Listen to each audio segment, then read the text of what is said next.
আসসালামু আলাইকুম। কেমন আছেন সবাই? আজ একটা বিষয় নিয়ে আপনাদের সাথে একটু কথা বলতে চাই, জাস্ট শেয়ার করতে চাই আমার উপলব্ধি থেকে। কথাটা হচ্ছে ফেসবুক খুললে বা অনেক ভিডিওতে আমাদের মতো নারীদের যেমন আত্মচিৎকার আছে, কিছু পুরুষদেরও হাহাকার আছে। এটাকে আমি হাহাকার কেন বললাম আমি বলছি।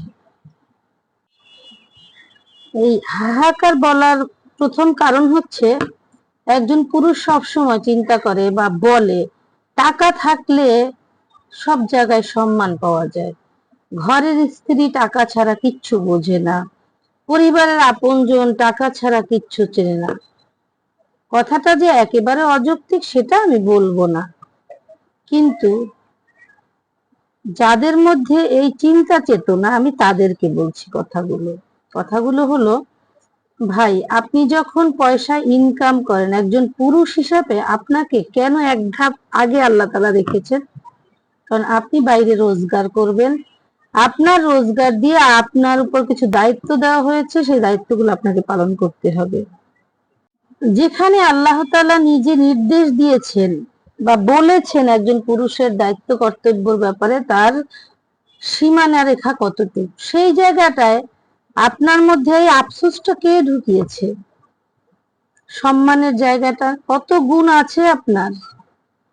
সমস্ত প্রশংসার মালিক যদি স্বয়ং সৃষ্টিকর্তা হয়, ওখান থেকে আপনাকে একটু দায়িত্ব পালন করার জন্য দিয়েছে, তাহলে আপনার মধ্যে আফসোসটা কে দিল? আর আফসোস জানেন তো, এটা ইবলিসের তরফ থেকে। হ্যাঁ, আর এগুলো ছাড়া আমরা মানুষ যারা বাঁচতে পারি না, কথাগুলো সত্য। কিন্তু আপনি পুরুষ হিসাবে আয় রোজগার করেন, তার হাতে সংসার খরচ দেন, সেখানে আপনার মা হতে পারে, বোন হতে পারে, স্ত্রী হতে পারে, সেটা আপনার দায়িত্বের মধ্যে একটা অংশ। কিন্তু অধিকাংশ পুরুষ এই খরচ দেওয়ার পরে নারীকে তার মুখের ভাষা দিয়ে পিষে ফেলতে চায়। তখন আপনি যা ইনকাম করেন, মানে ইনকাম করার পর পরিবারের পিছনে ব্যয় করেন আল্লাহর সন্তুষ্টির উদ্দেশ্যে, সেটাকে আসলে সন্তুষ্টির উদ্দেশ্যে হয়েছে? যদি হতো তবে আপনার ভিতরে এত আক্ষেপ কেন কাজ করবে? আপনি নারীকে অসম্মান কেন করবেন? আসলে সত্য কথা বলতে কি জানেন, আপনাদের ভালো প্রশংসা পাওয়ার যে একটা মানসিকতা, এটা আপনাদের নিজেদের মধ্যে থেকে যতদিন আপনারা নিজেরা শেষ না করবেন, ততদিন আপনারা আত্মতৃপ্তি কখনোই পাবেন না। আর সত্যি যদি আপনাদের ওইটা মনে হইতো যে আল্লাহর উদ্দেশ্যে করি, তাহলে সেখানে তো আফসোস প্রশ্নই আসে না, বরঞ্চ আপনার ভিতর ভয় কাজ করতো আল্লাহর প্রতি, যে আল্লাহ তুমি আমাকে যে দায়িত্ব পালনের জন্য দিয়েছো আমি কতটা পেরেছি আমি জানি না। আপনারা স্ত্রীদের প্রতি সেই খুশির জন্য আপনারা অস্থির থাকতেন। আসলে আপনারা প্রশংসার জন্য অস্থির থাকেন, এজন্যই আপনাদের এই রকমের আকাঙ্ক্ষা এবং হতাশায় আপনারা ভুগতেছেন। বুঝতে পারছেন? এখন আপনাদের যদি সত্যি আল্লাহ তাআলার ভয় থাকতো, তাহলে এই আকাঙ্ক্ষা বা প্রশংসা পাওয়ার লোভ, সেটার প্রতি আপনাদের এত মানে লোভ থাকতো না। আর অনেক নারীরা আছে, তারা আল্লাহর দরবারে কৃতজ্ঞতা জানাতে চায়, কিন্তু আপনাদের যে দুর্ব্যবহার, এজন্য গোলেমালে একাকার হয়ে যায়। এজন্য দায়ভারটা কিন্তু আপনার। আর একটা বিষয়, বর্তমানে এই যে অনেক নারীরা ফেসবুকের সাথে মানে কন্টেন্ট ক্রিয়েটরে ব্যস্ত, পুরুষ হিসেবে আপনারা কি একবারও খুঁজে দেখেছেন এখানে আপনাদের কোনো ভুল আছে কিনা, কোনো দায়িত্বে অবহেলা আছে কিনা? একবারও আপনারা সেটা ভেবে দেখেননি।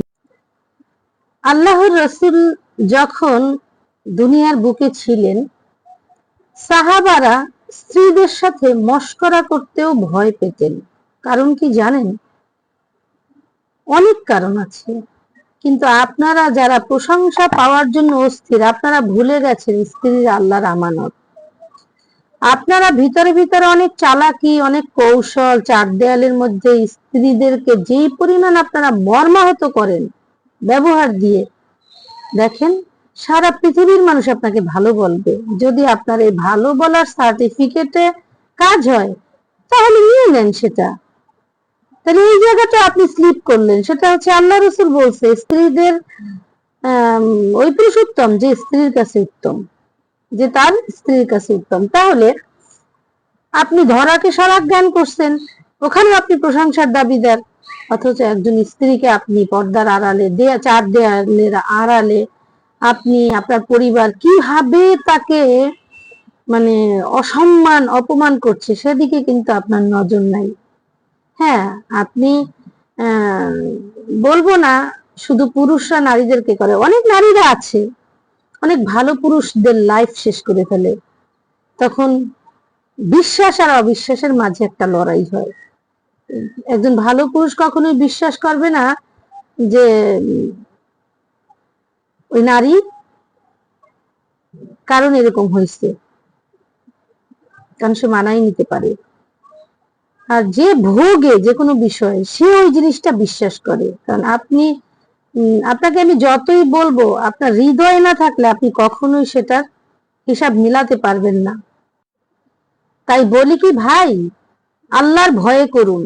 সত্যিকার ভাবে আল্লাহ তাআলা একটা হৃদয় দিছে আপনাকে, ওইটা দিয়ে ভাবুন। মানুষ কি বললো না বললো, nothing will come and go. আর এই প্রশংসা, মানুষ উস্কানিমূলক কথা, কোনটা ভালো কথা, কোনটা আল্লাহর তরফ থেকে, কোনটা ইবলিসের তরফ থেকে, যদি আপনি এটা ভুলে যান বারবার, তাহলে আপনার গন্তব্য পৌঁছতে দেরি হয়ে যায় বড্ড। আর আদৌ পৌঁছতে পারবেন কিনা আমি জানি না, তবে রাস্তা হারিয়ে যাওয়ার সম্ভাবনাটাই বেশি।